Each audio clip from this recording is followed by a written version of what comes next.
പത്തനംതിട്ടയിൽ അധ്യാപികയുടെ ശമ്പളം തടഞ്ഞുവെച്ചതിൽ പ്രധാന അധ്യാപികയ്ക്കെതിരെ സ്കൂൾ മാനേജ്മെന്റ് നടപടിയെടുത്തില്ലെങ്കിൽ വിദ്യാഭ്യാസ വകുപ്പ് നടപടി സ്വീകരിക്കുമെന്ന് മന്ത്രി വി ശിവൻകുട്ടി. ഉന്നത ഉദ്യോഗസ്ഥരാണ് ഇത് സംബന്ധിച്ച് അന്വേഷണം നടത്തുന്നത്. ഒരു ഫയലും വച്ചു താമസിപ്പിക്കാൻ അനുവദിക്കില്ലെന്നും മന്ത്രി പറഞ്ഞു. പ്രവീൺ പുരുഷോത്തമനും ഗോകുൽനാഥും നമുക്കൊപ്പം ചേരുന്നു. ഗോകുൽനാഥ്, എന്താണ് മന്ത്രി പറഞ്ഞത്? സുജയ, പത്തനംതിട്ട നാറാണമൂഴി സ്വദേശി ഷൈജു മരണത്തിലാണ് ഇപ്പോൾ മന്ത്രിയുടെ പ്രതികരണം ഉണ്ടായിട്ടുള്ളത്. എന്തായാലും വിദ്യാഭ്യാസ വകുപ്പിനെ പൂർണ്ണമായും പ്രതിരോധത്തിലാക്കുന്ന തരത്തിലായിരുന്നു ഇത്തരത്തിൽ കുടുംബമൊക്കെ ആരോപണം ഉന്നയിച്ചുകൊണ്ടിരുന്നത്.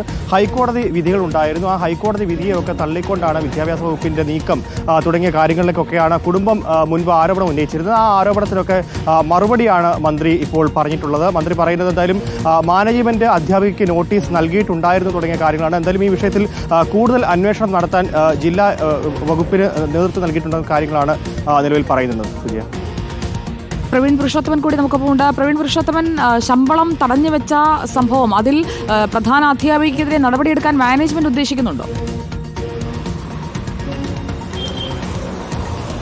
സുജയ, ഈയൊരു വിഷയത്തിൽ Naranamoozhi saint Joseph high school management ഇപ്പോൾ ഒരു തീരുമാനമെടുത്തിരിക്കുന്നത് അധ്യാപികയെ സസ്പെൻഡ് ചെയ്യില്ല എന്നുള്ളത് തന്നെയാണ്.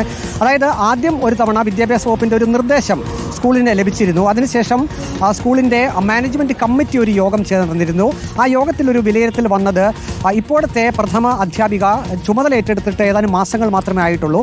അപ്പോൾ ആ ഒരു സാഹചര്യത്തിൽ ശമ്പളം 14 വർഷമായി അധ്യാപികയ്ക്ക് കിട്ടാത്തതിൻ്റെ പേരിലുള്ള ഒരു നടപടി, സസ്പെൻഷൻ നടപടി ആ പ്രഥമ അധ്യാപികയുടെ പേരിൽ എടുക്കേണ്ട എന്ന് തന്നെയാണ്. ഇന്നലെയും സ്കൂളിലേക്ക് ഒരു വിദ്യാഭ്യാസ വകുപ്പിൽ നിന്നും ഒരു അറിയിപ്പ് വന്നിട്ടുണ്ട്. അതായത് പ്രഥമ അധ്യാപികയെ സസ്പെൻഡ് ചെയ്യണമെന്ന് പറഞ്ഞുകൊണ്ട്. പക്ഷേ ഈ നിമിഷവും മാനേജ്മെൻറ്റ് കടുത്ത തീരുമാനത്തിൽ തന്നെയാണ്. ഒരു കാരണവശാലും ഈ പ്രഥമ അധ്യാപികയെ സസ്പെൻഡ് ചെയ്യാനുള്ള നടപടിയിലേക്ക് പോകില്ല എന്ന് തന്നെയാണ് മാനേജ്മെൻറ്റ് വ്യക്തമാക്കുന്നത്. അത് അഭിഭാഷകരുമായി ആലോചിച്ച ശേഷം വേണ്ട നടപടികൾ ഇക്കാര്യത്തിൽ എടുക്കും എന്ന് മാത്രമാണ് മാനേജ്മെൻറ്റ് പറഞ്ഞിട്ടുള്ളത്. അതേസമയം വിദ്യാഭ്യാസ വകുപ്പ് മന്ത്രി സസ്പെൻഡ് ചെയ്യണം എന്ന നിലപാടിൽ തന്നെ നിൽക്കുന്നു. അങ്ങനെയാണ് സർക്കാരിൻ്റെ നിർദ്ദേശവും പോയിട്ടുള്ളത്. പക്ഷേ ഇക്കാര്യത്തിൽ മാനേജ്മെൻറ്റ് ഒരു അന്തിമ നിലപാടിലേക്ക് എത്തിയിട്ടില്ല. നിലവിലെ സാഹചര്യത്തിൽ സസ്പെൻഡ് ചെയ്യേണ്ട എന്ന് തന്നെയാണ് മാനേജ്മെൻറ്റ് തീരുമാനിച്ചിരിക്കുന്നത്. അവർ ഒരു കാര്യം കൂടി പറയുന്നുണ്ട്. അതായത് ഓതൻറ്റിഫിക്കേഷൻ നടപടിക്കുള്ള സ്കൂളിൽ നിന്നുള്ള ലെറ്റർ അത് യഥാസമയം DE ഓഫീസിലേക്ക് നൽകിയിരുന്നു. പക്ഷേ അതിൻ്റെ അനുമതി DE ഓഫീസിൽ നിന്നും ഓരോ മാസവും ലഭിച്ചിരുന്നില്ല.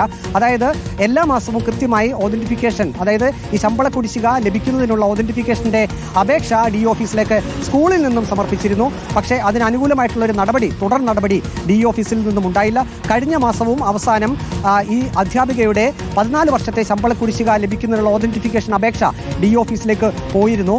പക്ഷേ അത് ഈ അധ്യാപികയുടെ ഭർത്താവ് ആത്മഹത്യ ചെയ്ത അതിൻ്റെ തലേദിവസം മാത്രമാണ് അതിൻ്റെ തുടർ നടപടി അവിടെ നിന്ന് ഉണ്ടായിട്ടുള്ളത്. പക്ഷേ അത് കുടുംബാംഗങ്ങളോ സ്കൂൾ അധികൃതരോ അറിഞ്ഞിരുന്നില്ല. അടുത്ത പ്രവൃത്തി ദിവസം, അതായത് ഞായറാഴ്ച ആത്മഹത്യ ചെയ്യുന്നു. പിന്നീട് തിങ്കളാഴ്ച സ്കൂളിൽ വന്നപ്പോൾ മാത്രമാണ് അതിൻ്റെ തുടർ നടപടി പ്രാഥമിക ഘട്ടത്തിൽ ഉണ്ട് എന്ന് മാത്രം സ്കൂൾ അധികൃതർ മനസ്സിലാക്കിയത്. പിന്നീട് DE ഓഫീസിൽ നിന്നും അവർക്കൊരു അറിയിപ്പ് കൊടുത്തിരുന്നത്, അതായത് ഈ ഓതന്റിഫിക്കേഷനുള്ള അപേക്ഷ കൊടുത്തിരുന്നില്ല.